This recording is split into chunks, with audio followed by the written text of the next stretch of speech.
Sağlamlığının qeydinə qalan hər kəsi salamlayıram. Səhiyyə televiziyasında tibb xəbərlərinin vaxtıdır. Studiyada Günel İbadovadır. Baxaq görək dünyada və ölkədə hansı vacib tibb hadisələri baş verib. Azərbaycan Respublikasının Səhiyyə Naziri Rusiyanın General Electric şirkətinin rəhbərliyi ilə görüş keçirib. Baxaq görək görüşdə nələr müzakirə olunub və nəyə görə Səhiyyə Naziri bu şirkətin istehsal etdiyi cihazların tibb sahəsində vacibliyini vurğulayıb. Səhiyyə Nazirliyində Amerika Birləşmiş Ştatının General Electric Healthcare şirkətinin Rusiya və MDB ölkələri üzrə prezidenti və icraçı direktoru Yelena Legezinanın rəhbərlik etdiyi nümayəndə heyəti ilə görüş keçirilib. Qonaqları salamlayan Azərbaycan Səhiyyə Naziri Teymur Musayev, General Electric Healthcare şirkətinin dünyada tibbi avadanlıq və texnologiyaların aparıcı istehsalçılarından biri olduğunu qeyd edib. Şirkətin dünyanın qabaqcıl xəstəxanalarının yüksək keyfiyyətli diaqnostik vizualizasiya avadanlığı, eyni zamanda MRT və ultrasəs aparatları, müasir IT həlləri ilə təmin edilməsi sahəsində zəngin təcrübəsi, mütəxəssislərə differensial diaqnostika zamanı dəqiq məlumat əldə etməyə imkan verir. Bundan əlavə, General Electric Healthcare texnologiyaları həkimlərin və tibb müəssisələrinin səmərəliliyini artırmağa və bir çox xəstəliklərin müalicəsinin dəqiq üsullarını seçməyə kömək edir. Sonda Azərbaycanın Səhiyyə Naziri iki tərəfli əməkdaşlığın inkişaf edəcəyinə əminliyini ifadə edib. Səmimi qəbula görə minnətdarlığını bildirən şirkətin Rusiya və MDB ölkələri üzrə prezidenti belə görüşlərin təcrübə və bilik mübadiləsi baxımından vacibliyini vurğulayıb. Görüş zamanı tərəflər müxtəlif sahələrdə qarşılıqlı əməkdaşlıq üçün potensial imkanları müzakirə edib.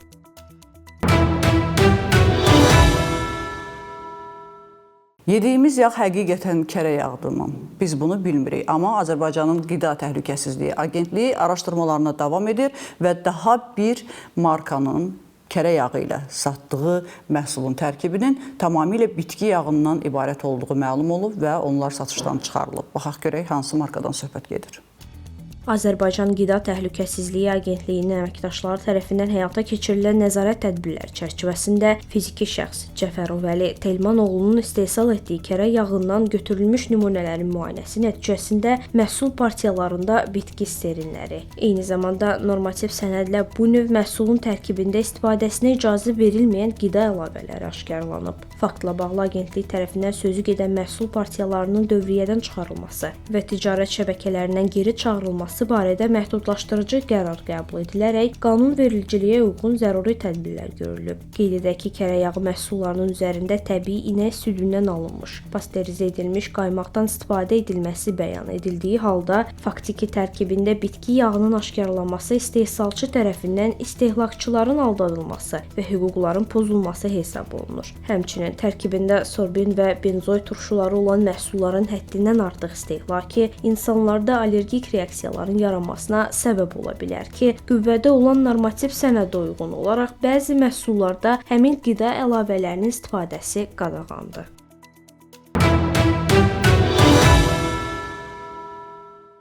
Artıq xərçəngi müalicə etmək yox, onu kökündən dəyişmək, yerli dibli yox etmək erası başlayır. Məsələ burasındadır ki, Almaniyada universitetlərin birində tamamilə xərçəng şişlərini aradan qaldırmaq üçün və onların kök hüceyrələri vasitəsilə müalicəsi üçün sınaqlar başlayır. Və düşünürəm ki, artıq 2025-ci ildən sonra xərçəng deyə bir bəla qalmayacaq.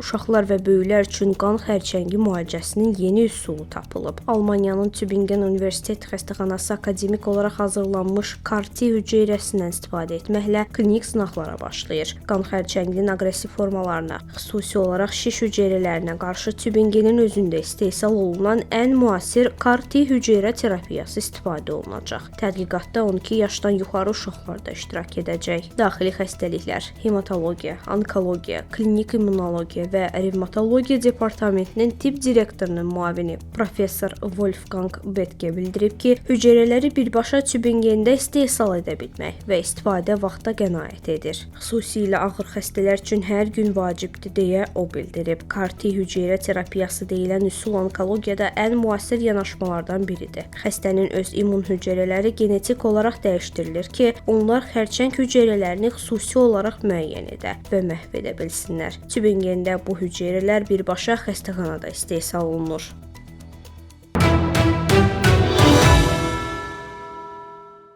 Depressiyadasınızsa, evdən çıxmağa qorxursunuzsa, təşvişiniz varsa və ümumiyyətlə insultdan sonraki müalicə əsnasındasınızsa, Parkinson xəstəliyiniz varsa, bu xəbər sizin üçündür. Alimlər beyin üçün fitness fikirləşib. Bu fitness maqnit vasitəsilə olur. Bunun sayəsində insan daha sakit, beyni daha inkişaf etmiş və mənfi fikirlərdən uzaqlaşır. Qeyri-adi xəbərdir, izləyin ki, biləsiniz. Çin alimləri depressiya və insult nəticələrini maqnetizm gücü ilə müalicə etməyi öyrənir. Çin Elmlər Akademiyasının Avtomatlaşdırma İnstitutunun alimləri depressiya və təşvişi maqnit gərginliyinin təsiri ilə müalicə etmək üçün üsul tapıb. Bu işdə kiçik bir sarğı və çanta kömək edəcək. Nevroloji və psixi problemlərin öhdəsindən isə gələ bilən generator. Cihaz beynin istənilən sahəsini oyatmaq üçün maqnit impulslarından istifadə edir. Bu neyronlar üçün bir növ fitnessdir. İnsan gəzərkən, nahar hazırlayarkən və ya uşaqlarla oynayarkən cihaz beyni stimullaşdırır, onun bərpasına kömək edir. Bu cihazdan evdən çıxmaqda çətinlik çəkən, depressiyadan əziyyət çəkənlər, insultdan sonra müalicəni alanlar, qorxu və təşvişdən əziyyət çəkənlər, eyni zamanda Parkinson xəstələri istifadə edə biləcək. Əlavə olaraq alimlər cihazdan istifadə edərək oyun və ya dərs zamanı diqqət çatışmazlığı hiperaktivliyi pozuntusu olan uşaqların beyninin necə işlədiyini müşahidə edə biləcək. Maqnit lenti fitness qolbağına və ya smartfona qoşaraq da aktivləşdirmək olar. İdmançılar aktiv fəaliyyətə başlamamışdan əvvəl konsentrasiyanı yaxşılaşdıracaq. Cihaz həm də uzaqdan müalicə üçün həkimlərin köməkçisi olacaq.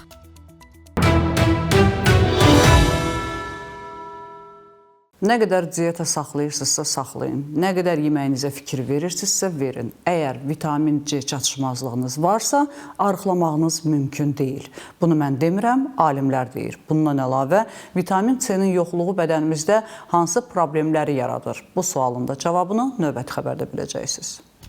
Vitamin C çatışmazlığı xroniki xəstəliklərin, o cümlədən şəkərli diabetin kəskinləşməsinə səbəb və çəki itirməyə mane olur. Bunu Rusiya Səhiyyə Nazirliyinin Endokrinologiya Mərkəzinin dietoloqu Viktoriya Demidova qeyd edib. Əslində vitamin C tibbin köhnə dostudur. Alimlər onu 100 il əvvəl kəşf etsələr də, bu vitaminin sağlamlıq üçün yeni və vacib xüsusiyyətlərini hələ yeni tapırlar. Vitamin C sadəcə soyuq dəymədən qorumur. Bu vitamin yağların parçalanmasına kömək edir, kollagen sintezində iştirak edir və hüceyrə yaşlanmasını sürətləndirən müxtəlif xəstəliklərin inkişafına səbəb olan oksidləşmə stresinə qarşı mübarizə aparır. Vitaminin çatışmazlığı həmçinin metabolizmin yavaşlamasına, piylənmə riskinin, həmçinin ürək-damar və onkoloji xəstəliklərin yaranma riskinin artmasına səbəb olur deyə Demidova izah edib. Bundan əlavə o, gündəlik böyüklər üçün vitamin C dozasının 75-90 mg olduğunu da vurğulayıb. Yeni bir maraqlı araşdırmanı diqqətinizə çatdırırıq. Alimlər iddia edir ki, 12 il ərzində Amerikanın varlıları qədər Avropanın kasıbları həyatını itirəcək. Nə əlaqəsi? Niyə Avropanın kasıbları ilə Amerikanın varlıları müqayisə olunur? Çox qeyri-adi bir araşdırmadır. Baxaq. The New England Journal of Medicine jurnalında dərc edilən araşdırmaya görə bugün Amerika Birləşmiş Ştatlarının ən zəngin orta yaşlı insanlarının Şimali və Qərbi Avropanın ən kasıb qocaları kimi 12 il ərzində ölmə ehtimalı var. Bəzi tibb və səhiyyə siyasəti üzrə ekspertlər bu tendensiyanın təkcə Amerika Birləşmiş Ştatlarının səhiyyə sistemində deyil, həm də qeyri-sağlam qidaların həddindən artıq istehlakı, idmanla məşğul olmama, daimi təklik və maliyyə stressi ilə xarakterizə olunan tipik Amerika həyat tərzində görülür. Bu həqiqətən də narahat edicidir. Çünki düşünürəm ki, bu Amerikalıların sağlamlığına zərər verən stres amillərinin o qədər geniş yayıldığını göstərir ki, hətta zəngin və ya imkanlı olsanız belə onlardan qaça bilməyəcəklər deyə tədqiqatçılar bildirir. Tədqiqat 2010-cu ildən 2022-ci ilə qədər təxminən 74 min insanın sərvət və ölüm arasındakı əlaqəni araşdırıb. 19 mindən çox orta yaşlılar Amerika Birləşmiş Ştatlarında, 54 minə yaxın isə 16 Avropa ölkəsində yaşayıb. Hamısı 50-85 yaş arasında olub və az əvvəl sadaladığımız faktorlar onların həyatına son verib.